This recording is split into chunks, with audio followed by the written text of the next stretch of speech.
President Biden downplays Mitch McConnell's health scare after the Senate Minority Leader froze during a press conference earlier this week. Watch.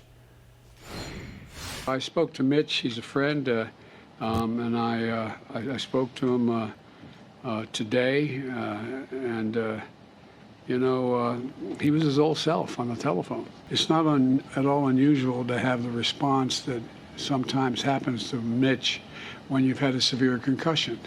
It's part of the recovery, and so I'm confident he's going to be back to his old self.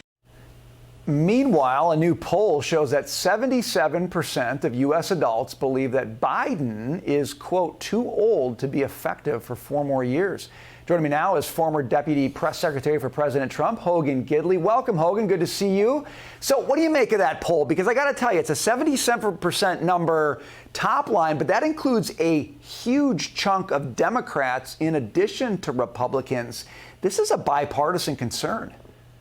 I'm so glad you said that. Almost 70% of Democrats think he's too old. Look, age is a problem, don't get me wrong, but it's not the main issue here with Joe Biden.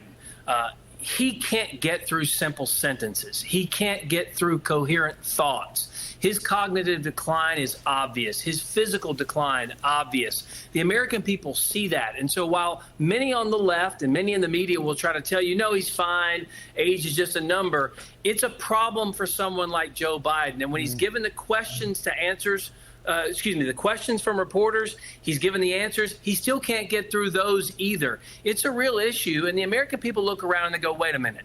We've got to have someone who's got to reduce crime, who's got to close our border, who's got to fix this crumbling economy, who's got to stop wars. And when a president goes overseas, regardless of political party, what you want is for that president to emit strength. You want to see someone who's in control of the global stage, not to mention his own country. Joe Biden doesn't fit that description, and it's going to be an issue for him moving forward in this campaign. And that same poll found that 68% of adults would support setting a maximum age for candidates to be eligible to run for Congress. So this is interesting, Hogan. This is the third oldest Congress since 1789 and the oldest in the past century. But there's some questions about imposing age limits violating the Constitution. Look, I'll tell you just from my own standpoint, that sounds very reasonable to me. What do you make of kind of the growing sense that we might need a policy like that? Yeah, look, I'm less about age and more about fitness, okay? Mitch McConnell is about a year separated from Mick Jagger, for example. Obviously, Mick Jagger's out giving concerts, doesn't forget the words, does his thing, puts on a great show. Some of these people that hold office right now, these octogenarians, it's not that their age necessarily hinders them from doing their job. It's where they are at that stage. Look, I worked for Donald Trump. He wasn't the youngest president by any stretch, but you couldn't keep up with the guy. No one could ever say with 2-hour press conferences in the morning, he let you into cabinet meetings for hours, hours in front of Marine One, hours under the wing of Air Force One. So not every 80-year-old is created equal, if you will. And so while some people are kind of concerned about it, I understand the age number, but it's really more about ability. Some can handle it, some can't. Yeah, it's a fair point. You talk about youthful vigor.